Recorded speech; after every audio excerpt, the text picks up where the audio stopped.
Assalamualaikum warahmatullahi wabarakatuh. Kita lanjutkan untuk yang part 2-nya. Oke. Jadi untuk part 2 ini nomor 46 sampai nanti 80. Yang pertama adalah di sini zat aditif dan zat adiktif. Kebetulan di sini zat adiktif ya pada makanan. Pemanis penyedap pewarna yang dilarang penggunaannya karena dalam jumlah banyak dapat menimbulkan efek yang kurang baik bagi kesehatan secara berurutan adalah pemanis dulu. Berarti pemanis di sini kita harus tahu antara aspartam atau siklamat. Sakarin juga hampir-hampir mirip semua ya di sini. Terus penyedap, penyedap ini mononatrium glutamat. Ya, berarti jawabannya mau nggak mau ini berarti yang A ya. Jadi aspartam, mononatrium glutamat sama pewarnanya itu sunset yellow. Kayak gitu. Yang nomor 47, bahaya zat aditif jika tidak bijak. Nah ini. Yang ditanya adalah kesimpulan dari penggunaan zat aditif pemanis terhadap tubuh adalah di sini yang ditanya pemanisnya. Masalah perut akibat pemanis disebabkan karena beberapa orang memiliki perut sensitif. Ya, karena masalah di sini sebenarnya karena ini menyebabkan masalah pencernaan karena menurunkan keragaman bakteri pada usus sebenarnya. Jadi yang paling tepat adalah lebih ke arah kalau yang sensitif itu tadi apa ya istilahnya tuh nggak menjadi penyebab utama, tapi salah satu yang tidak dibahas di dalam teks ini. Kalau yang dibahas di teks ini kan lebih ke arah dia mengurangi keragaman bakteri. Berarti jawabannya lebih ke yang B gitu. 48. Ciri makhluk hidup peka terhadap rangsang dan melakukan ekskresi adalah yang V ini dia buka terus nutup ini bisa terjadi karena peka terhadap rangsang dan bergerak. Jadi ini bisa karena dua peristiwa ya, peka dan bergerak. Yang W ini ada plastik ditutup, ada uap airnya. Uap air itu merupakan hasil ekskresi dari pernapasannya tumbuhan. Yang X ini modifikasi daun menjadi duri, itu adaptasi.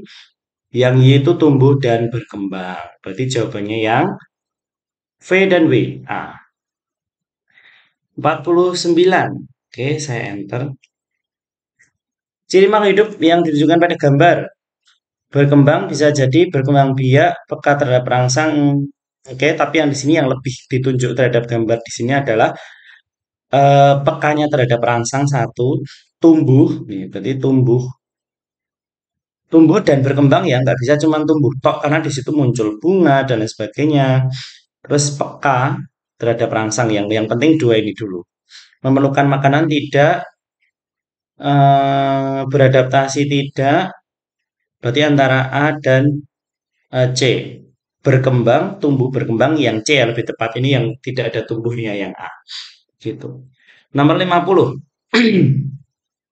Perhatikan tanaman berikut. Tanaman yang termasuk dalam kelompok dengan ciri berkas pengangkut tersebar. Berkas pengangkut tersebar itu kita cek di sini. Ada pada batang yang termasuk ke dalam monokotil atau kepingnya satu gitu ya. Kepingnya satu cirinya apa? Oh, tulang daunnya sejajar atau melengkung. Lah, sekarang kita lihat ini yang P. P itu oh, tulang daunnya menyirip, berarti bukan. Menyiripkan dia di sini termasuk dikotil. Akar sekarang yang Q, yang kelihatan akar. Akar serabut ya. Benar, berarti Q benar. R tulang daunnya menyirip salah. S ini tulang daunnya sejajar berarti benar. Berarti yang ditanya monokotil kita lihat cirinya dicocokkan yang Q dan S. 51. Pernyataan mengenai hewan yang ada pada gambar yang benar adalah hewan P dan R satu kekerabatan. P dan R karena memiliki insang dan kulit licin. Ya walaupun mereka memiliki insang dan kulit licin, tapi mereka bukan kekerabatan yang dekat. Karena P itu Pisces, Q dan R itu amfibi, S adalah reptil. Oke, berarti yang paling dekat adalah Q dan R. Dua fase hidup itu maksudnya apa? Saat kecil dia menggunakan insang, saat dewasa dia menggunakan paru-paru. Hewan es adalah hewan yang memiliki sisik dan berdarah dingin, betul ya? Reptil itu dia berdarah dingin. Maksudnya berdarah dingin itu suhunya mampu menyesuaikan dengan lingkungannya atau mampu sama dengan suhu lingkungannya. Kalau yang berdarah panas itu hanya aves sama mamalia. P, hewan bersisik dan berdarah panas salah. Bersisik enggak, bersisik itu ciri reptil. Berarti jawabannya 2 dan 3. 52 sel dan jaringan. Ini yang digambar adalah sel otot polos, jantung, dan lurik. Ini P ini otot polos, Q ini jantung, R itu lurik. Sekarang kita cek mekanisme kerjanya.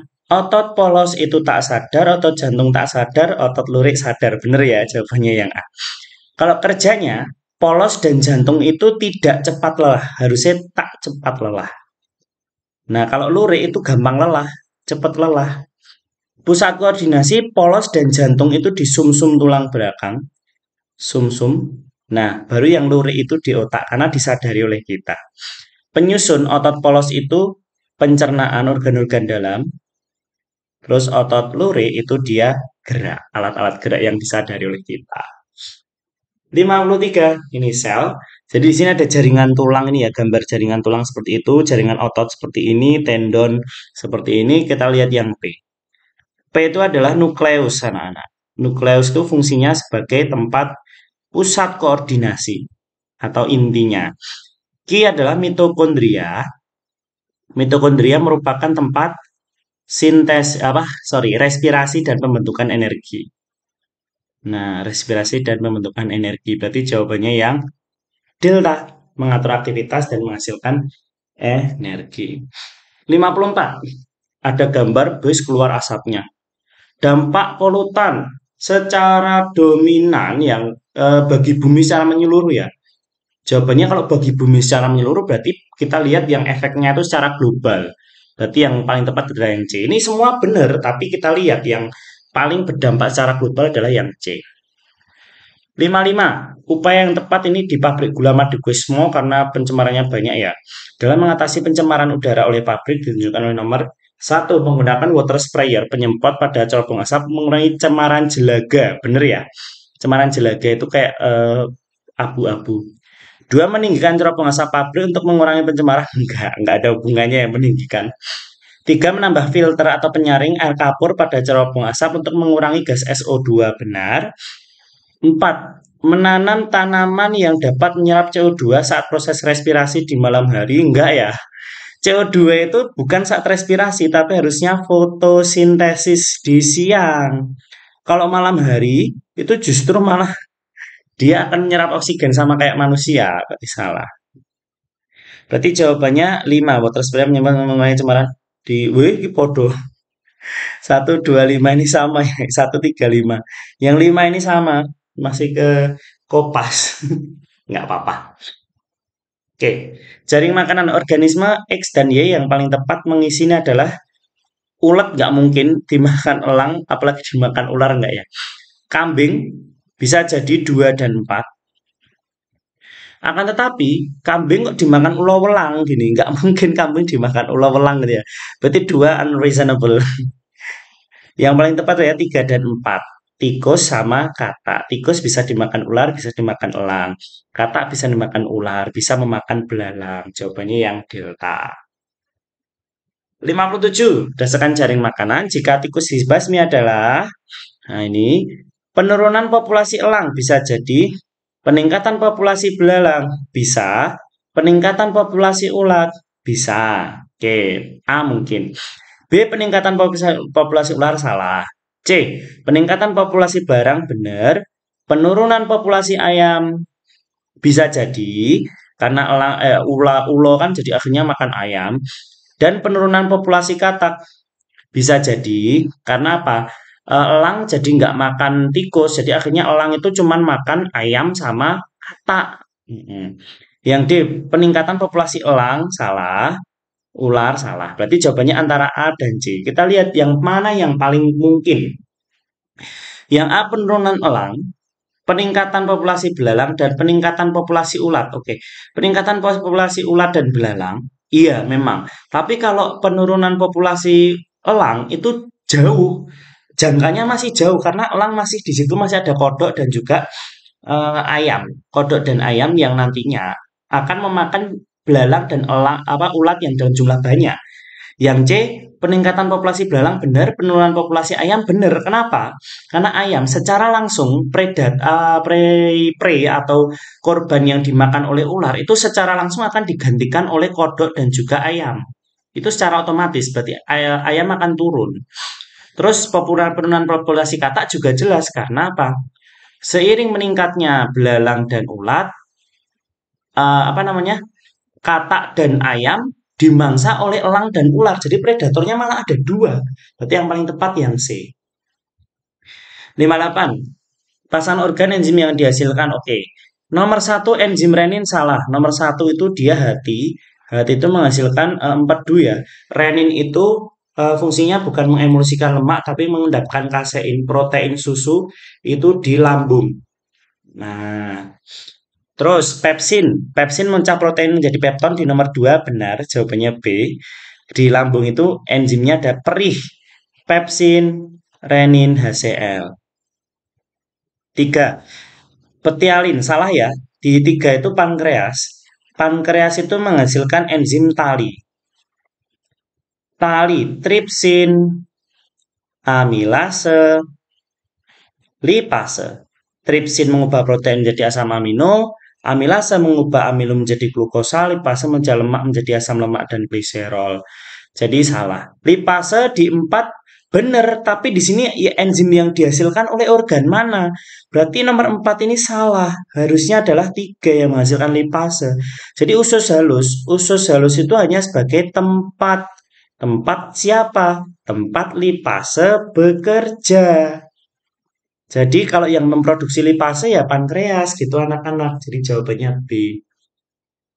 59. Pencernaan zat yang dapat mengubah biuret menjadi ungu. Biuret menjadi ungu berarti protein gitu ya. Terjadi di X dan Z. Salah ya. X ini pencernaan karbohidrat saja. Berarti X salah. 2. Pemecahan pepton jadi asam amino terjadi di usus halus. Benar. Pencernaan karbohidrat di X, Y, Z salah. Di Y tidak terjadi pencernaan karbohidrat. Y itu hanya protein. Sorry, ini malah silang. Y itu protein. Amilum dipecah menjadi zat menghasilkan warna merah bata, berarti menghasilkan menjadi glukosa di usus halus. Benar ya? Berarti 1 dan 2 dan 4. Lanjut nomor 60. Ini nyempil sendiri karena Pak Bibi tuas itu harusnya di awal, tapi saya malah lupa menuliskan soalnya nggak apa-apa. Apa yang harus dilakukan agar posisi imbang? Posisi imbang sama dengan W1 sama dengan W2. Usaha 1 sama dengan usaha 2. F1 kali L1 sama dengan F2 kali L2 ini harus seimbang. Lah ben seimbang gimana? Disamakan sekarang yuk. Berarti harus digeser-geser yuk. Yang pertama kita cek yang A. Menggeser benda 2 sejauh 24 cm mendekati titik tumpu. F1 L1 30 kali 40 sama dengan yang digeser benda 2 ya. 50-nya tetap sama, F2, L2-nya di 24, 36. 36 kali 5, 18 sama 12, nggak sama. Yang B sekarang. Menggeser ini tetap sama, 30 kali 40. Menggeser benda 2 sejauh 26 cm mendekati titik tumpu. Berarti berapa jadian? Kok ini tadi kok 36 tuh salah, sorry. 24 cm berarti jadinya iya bener ya? 36. Harusnya 26, sorry sorry. Maaf maaf maaf. 26 ya. 26. Kalau 50 cm kan jadi 26. 24 cm mendekati titik tumpu ya 26. 26 kali 5 itu sama dengan 130, ini 120 nggak sama. Sekarang yang B, 30 kali 40 sama dengan digeser 26 berarti 50 kali 24 cm. 24 kali 5 1200, 1200 sama-sama 1200. Jadi jawabannya yang B begitu. Jadi supaya seimbang gitu loh. Ya. Lanjut nomor 61. Penari Bali. Jenis otot beserta kerjanya tulang sendi yang berperan saat siku menekuk lengan bawah. Berarti seperti ini. Ya. Saat siku menekuk lengan bawah seperti ini, berarti bicep ketika ditekuk ke atas bicep berkontraksi, tricep relaksasi berarti antagonis, berarti yang sinergi salah. Terus yang hubungannya antara lengan atas dengan lengan bawah, sendi engsel dan peluru. Jawabannya yang B pada saat kondisi seperti itu. Oke, 62. Sendi yang berperan untuk melakukan gerakan seperti gambar, perbedaannya ada di sini nih lurus, yang ini nekuk. Berarti yang berperan adalah engsel dan peluru naik ya, jelas ya. Engsel pada siku, peluru pada gelang bau. Gelang bau itu gimana maksudnya? Ini ketika ada mangkok gitu ya, terus ini belikat, terus di sini peluru, nah, ini lengannya atas. Nah ini sendi peluru itu yang ada pelurunya, terus ini ada mangkoknya seperti ini. Oke, 63. Pernyataan yang benar mengenai nama, fungsi, dan letak dalam. Oke, Y ini dia membawa darah kotor dari jantung menuju paru-paru. Berarti dia arteri pulmonalis ya ini. Pulmonalis. Yang X ini vena. Vena pulmonalis. Kalian juga tolong ini ya, belajar tentang bagian-bagian jantung yang lain, bilik, serambi juga. Kiri itu CO2, sorry, kanan itu CO2, kiri oksigen. Jawabannya adalah X pembuluh vena berfungsi mengangkut CO2, salah untuk angkut oksigen, berarti yang C ya. Berfungsi mengangkut oksigen terletak dekat permukaan tubuh. Y arteri mengangkut gas CO2 terletak jauh dari permukaan kulit. Jadi dia di dalam gitu loh. Oke. 64. Ini ada arterial septal defect karena dari atrium, atrium itu serambi, dia bocor gitu ya. Bocor sehingga darahnya bercampur. Berikutnya beberapa pernyataan. Satu, darah akan bercampur akibat bocornya darah melalui tiap serambi. Benar ya ini? Karena bagian atrium disebut ini bocor gitu di atrium. Berarti satu benar. Dua, darah akan bercampur oksigen karbon dioksida. Benar. Tiga, darah mengalir dari tempat bertekanan rendah ke tinggi. Salah karena sehingga terjadi aliran dari yang bertekanan tinggi ke yang rendah. Ini berarti salah. Empat, kelainan ini bawaan lahir disekat pembuluh darah. Enggak ya, bukan disekat pembuluh darah tapi disekat antar jantung. Kalau disekat pembuluh darah itu yang vena, enggak ngaruh. Jawabannya A. Satu dan 2. 65. Kesimpulan dari empat pertanyaan tersebut, kapasitas vital. Oke, kapasitas vital itu adalah udara tidal nafas biasa ditambah cadangan inspirasi tambah cadangan ekspirasi. Kita harus cari rata-ratanya. Ini kalau kalian rata-rata, kalian jumlah ya. Kalian jumlah ini, terus nanti dibagi. Rata-ratanya ini berarti nanti dapat 4, sekian. Ini 4, sekian, 4, sekian, 4, sekian. Nggak sampai ke 4,4 kok. Ini kayaknya kemarin pas dihitung ini kurang lebih 4,0, 4,1, 4,2 kayak gitu. Berarti di sini yang kita cek dari 3,9 sampai 4,4 ini yang baik seperti ini. Oke, gitu ya. Nanti coba ditambahkan. Pokoknya ini ya, kapasitas vital itu cadangan inspirasi, cadangan ekspirasi ditambah tidal. Begitu. Oke, untuk nomor 66 ini sama juga. Ya. Pada percobaan satu, siswa meniupkan udara setara dengan napas biasa. Berarti yang nomor satu ini udara tidal napas biasa. Pada percobaan dua, siswa meniupkan udara sekuat-kuatnya setelah napas biasa. Berarti cadangan ekspirasi. Udara yang dihirup sekuat-kuatnya memiliki kesamaan volume dengan percobaan 2. Dihirup sekuat-kuatnya berarti cadangan inspirasi sama dengan cadangan ekspirasi. Yuk, kesimpulannya. Udara tidal pada keempat siswa memiliki rata-rata sebesar 1520. Salah ya, karena harusnya itu cadangan ekspirasi. Cadangan ekspirasi siswa juga salah, karena harusnya ini tidal atau udara napas biasa.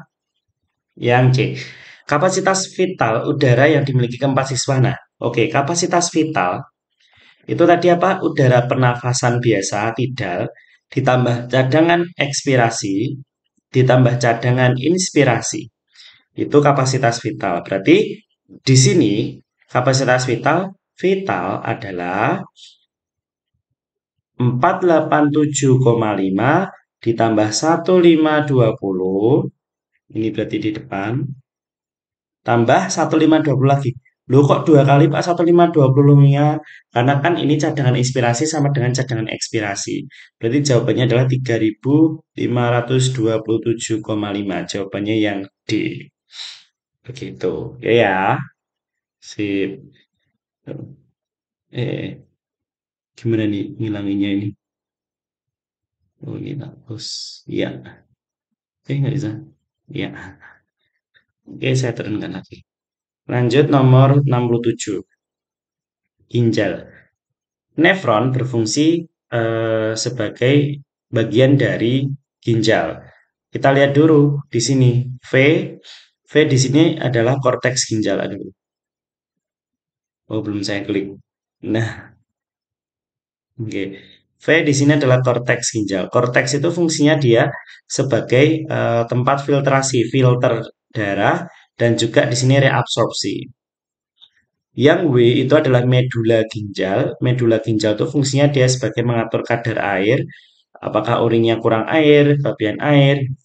X adalah pelvis ginjal atau rongga ginjal. Dia fungsinya sebagai tempat penampung sementara urin. Dan Y adalah ureter atau saluran menuju ke kandung kemih. Di sini urinnya diidentifikasi mengandung eh, protein karena apa? Mengubah warna biuret menjadi ungu. Biuret menjadi ungu itu adalah protein. Berarti adanya protein di urin itu menandakan kalau filtrasinya bermasalah. Filtrasinya bermasalah. Nah, proses filtrasi itu di mana? Di glomerulus nomor 1. Glomerulus fungsinya sebagai tempat menyaring darah. Kalau nomor 2 itu dia tabulus contorsus proximal, ini dia sebagai tempat reabsorpsi. Yang diserap apa? Yang diserap adalah gula dan lain-lain. Reabsorpsi gula dan lain-lain. Kayak gitu. Berarti jawabannya di bagian V. Di filter, filternya di dalamnya ada glomerulusnya. Oke ya. Nomor 68, sulit mengeluarkan urin, anuria. Di mana ginjal tidak bisa memproduksi urin, tidak bisa dikeluarkan ya karena penyebabnya batu ginjal. Jadi menumpuk sehingga berbentuk batu. Batu kecil bisa keluar tapi yang besar bisa menyumbat menyumbat saluran kemih dan menghalangi keluarnya urin. Berarti penumpukannya itu di bagian nomor berapa? Ya, bisa 3 pelvis dan bisa di ureter 4 atau ureter. Nah, kalau kasusnya ini kan belum gagal ginjal yang karena filtrasinya bermasalah, tapi adalah sulitnya kencing karena terhambat. Berarti lebih ke dia menutup ureternya. Berarti lebih ke arah nomor 4. Bisa nggak nomor 3? Bisa, tapi konteks di sini adalah dia kesulitan untuk keluar. Berarti sudah sampai benar-benar menghambat ureter. Ya, jadi terjadi di bagian mana kalau dalam kasus soal ini adalah di nomor 4. Akan tetapi jika memang benar-benar sudah besar itu di nomor 3. Jadi sebenarnya bisa dua-duanya. Akan tetapi kita lihat kalau yang mana yang paling benar karena ini menyumbat saluran kemih, berarti yang nomor 4 di ureternya. Oke. Lanjut nomor 69. Ya. 69 pasangannya ya. Ini kista. Kista itu yang nomor 1 dengan Y. Terus 2 endometriosis itu dengan X, kanker serviks ini. Nah, endometriosis ini adalah penebalan dinding rahim atau pertumbuhnya dinding rahim yang abnormal. Biasanya dia di luar atau di dalam bisa. Jadi di rahimnya itu bisa benar-benar jaringan yang tumbuh abnormal. Kalau kista itu di dalamnya ada cairannya. Beda dengan miom. Kalau mioma itu nggak ada cairan, tapi cuma jaringan yang keras gitu. Nggak ada cairan kalau misalkan mioma. Nah, akibatnya apa? Kalau misalnya endometriosis, ini sulit sekali janin itu mampu berkembang. Kalau kista, janin masih mampu berkembang, masih bisa fertilisasi. Kayak gitu. Jadi akibat-akibatnya kalian juga harus pelajari seperti apa. Itu ya jawabannya ini. 1Y, 2X, 3Z. Nomor 70 proses menstruasi yang terjadi dari hari 20 sampai ke 24. Berarti 20 sampai 24 di sini di proses T kita harus lihat ke atas. Ya, 20 dan 24 fokus pada progesteron pada saat penebalan dinding rahim. Yang A salah, yang B salah, C menurun ya ini salah, berarti yang D jawabannya. Tuh. 71. Perkembangbiakan ini bukan hewan ya, ini protista. Yang ini paramecium itu konjugasi, ini protista mirip tumbuhan, mirip hewan. Konjugasi itu gimana? Jadi kayak gini, ada dua protista mempunyai intisel, intiselnya itu saling bertukar isi, itu disebut konjugasi. Habis konjugasi terus selalu membelah. Jadi lebih ke konjugasi lalu membelah. Kalau amuba, amuba dia membelah diri. Amuba itu protista mirip hewan. Chlamydomonas protista mirip tumbuhan, dia konjugasi juga. Konjugasi mirip seperti paramecium. Euglena di sini dia membelah diri. Nah, berarti jawabannya adalah yang C. Konjugasi membelah diri, konjugasi membelah diri. Kalau membelah ya udah tinggal membelah gitu. Kalau konjugasi dia harus apa namanya? Melebur inti selnya. Itu ya. 72. Nah, ini hewan. Kalau ini hewan, planaria. Ini aseksualnya yang ditanya ya. Planaria itu fragmentasi. Jadi misalkan saya potong bagian tengahnya, maka ini nanti kepalanya akan bisa membentuk ekor, dan ekornya ini akan bisa membentuk kepala. Jadi ini bisa membentuk kepala, nanti kepalanya bisa membentuk ekor. Nah, kalau disayat misalkan begini, dipotong jadi dua katakanlah. Nek disayat kayak gini. Sorry. Disayat di bagian bawah ini ya nanti dia akan menghasilkan dua ekor. Nah, kayak gini. Jadi pokoknya planaria itu fragmentasi, dia menumbuhkan bagian tertentu dari tubuh yang telah terpotong. Kalau lebah ini partenogenesis, bagi telur yang tidak dibuai, telur tak dibuai akan menjadi pejantan. Nah, akan jadi pejantan. Jadi telur yang dibuai akan jadi betina, yang nggak dibuai jadi jantan. Jadi kan kalau telur tidak dibuai kan logikanya nggak bisa tumbuh. Nah ini bisa, itu disebut partenogenesis.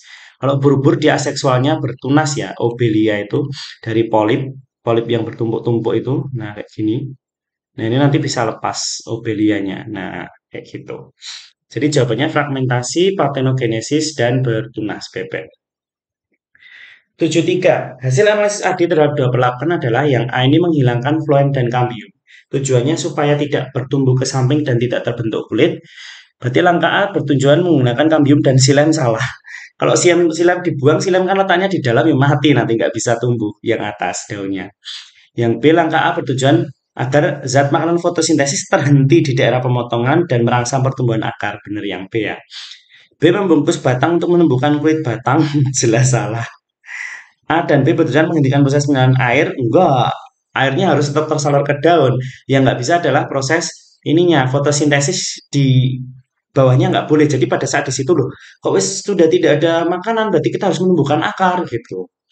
Jadi kalau misalkan disayat kayak gini, ini tak gambarkan ya, tak gambarkan. Kan diantaranya ada kambium. Nah ini phloem, yang luar phloem, yang dalam kan xilem. Berarti kambium dan phloemnya itu harus dihilangkan sehingga tinggal jadi kayak gini. Nah, tinggal jadi kayak gini, tinggal silem sama bagian dalamnya. Sehingga batangnya tuh masih bisa menghasilkan air dan lain sebagainya ke daun sehingga nanti di sini keluar akarnya. Kayak gitu. Oke, nomor 74. Bagian nomor 1 itu adalah epidermis, fungsinya sebagai pelindung. Nomor 2 itu jaringan tiang atau disebut jaringan palisade. Fungsinya paling penting ya dia di daun. Nomor 1 itu jaringan daun ya anak-anak. Organ daun ini fungsinya sebagai tempat fotosintesis. Nomor 3 itu dia pengangkut, berkas pengangkut, jaringan pengangkut. Nomor 4 itu adalah jaringan spons. Spons itu dia sebagai parenkimnya juga, dia juga sebagai tempat fotosintesis. W ini epidermis, X ini phloem, Y ini xilem, dan Z ini stele atau pusatnya. Hubungan daun dan batang adalah 4 sebagai bagian inti dasar daun dan seperti bagian Z, salah ya? Enggak, sebagai cadangan makanan enggak. 4 itu apa namanya? Fungsinya sebagai fotosintesis. Jaringan mesofil. 3, berfungsi untuk menerima air dan mineral. Bisa jadi yang berasal dari X, enggak ya, dibawa ke daun enggak. Menerima air dan mineral dari X, tapi bisa jadi. Enggak ding, enggak salah. Karena tiga berfungsi untuk menerima air dan mineral yang berasal dari X. Enggak, kan harusnya berasal dari Y. Dari Y tok. Kalau dari X itu kan dia sebagai tempat fotosintesis. 2, berfungsi untuk fotosintesis benar. Lalu hasilnya dibawa oleh X, dibawa oleh phloem, diedarkan seluruh organ. Benar, jawabannya yang C. 75. Lena sedang melakukan percobaan in house untuk mencari tanaman mana yang menghasilkan oksigen paling banyak. Nah ini coba. Yang pertama, di tempat yang tidak ada cahaya, hidrilla sama hornwort lebih banyak hornwort. Yang ada cahayanya, hidrilla sama hornwort juga banyakkan hornwort. Tapi ternyata gelembung paling banyak yang ada cahaya plus tanamannya hornwort. Berarti analisis yang tepat adalah oksigen paling banyak dihasilkan hornwort di bawah sinar matahari, betul. Oksigen paling sedikit dihasilkan tanaman hidrilla tanpa sinar matahari, betul. C. Pada suhu yang berbeda, tanaman hidrilla menghasilkan oksigen lebih banyak dibandingkan hornwort, salah karena hornwort lebih banyak. Pada pencahayaan yang berbeda, hornwort menghasilkan oksigen lebih sedikit dibandingkan, salah. Oke. Antara A dan B, tujuannya untuk apa sih Lena ini kan menghasilkan oksigen paling banyak yang mana? Berarti kita harus jawab yang A, bukan yang B. Karena kesimpulannya harus dicari yang banyak oksigennya yang mana. Begitu. 76. Bagian A, ini semua tanamannya ditutup sehingga tidak mampu mendapatkan cahaya. Cahayanya nggak ada. Cahaya nggak ada berarti tak mampu fotosintesis. Kalau tak mampu fotosintesis berarti tidak mampu menghasilkan. Nah, tak mampu fotosintesis berarti nggak ada amilum yang dihasilkan anak-anak. Nah, berarti nanti yang ditetesi Lugol, yang A ini akan negatif, yang B ini positif. Nah, kalau negatif itu warnanya seperti Lugolnya, coklat. Kalau yang positif itu biru kehitaman. Ya, berarti kita cek jawabannya. Yang A negatif. A, bagian daun A seluruhnya menjadi hitam, salah, harusnya coklat. B, seluruhnya menjadi hitam, benar. A, bagian tertentu, tidak. Karena semua tertutup tadi dia harus total. B, bagian A maupun B, enggak. Bagian A coklat, benar. B, hitam, benar. D ya. Sip. 77. Nah, ini kita harus hitung. Padi bulat babatata disilangkan bibit titik F1. Oke. Babatata disilangkan dengan bibit titik. P-nya, gametnya di sini bata disilangkan dengan biti. Berarti F1-nya babitati. Bulat tinggi. Nah, apabila F1 disilangkan, berarti P2-nya F1 babitati disilangkan dengan eh, bulat berbatang pendek homozigot, bulat homozigot berbatang pendek ya. Batiti akan memiliki sifat bulir batang pendek dengan bulir bulat batang pendek berarti ba dan titi berapa persen? Yo, gametnya di sini berarti bata, bati, tak enter lagi berarti kurang.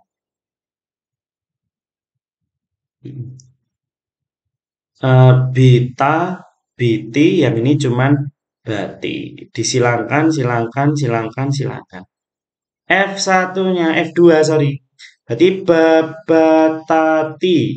Satu, babatiti. Dua, babitati. Tiga, babititi. Empat. Dicari yang ba dan titi. Nah, ba dan titi berarti ini dan ini. Berarti 2/4 kali 120. Berarti 1/2 kali 120. Jawabannya yang B. Yang nomor 78, sekarang hampir mirip ya soalnya dengan tadi. Pasangan alpukat pendek dan alpukat ini menghasilkan F1 berbatang pendek buah banyak. Oke. Papa bibi disilangkan dengan pipi baba. Ini induknya, gametnya berarti pabi disilangkan dengan piba. Berarti F1-nya papi babi. Nah, lalu P2-nya papi papi babi disilangkan dengan pipi baba. Hampir sama kayak tadi ya. Yang ditanya pendek buah banyak. Berarti pendek buah banyak itu berarti papa buah banyak berarti ba.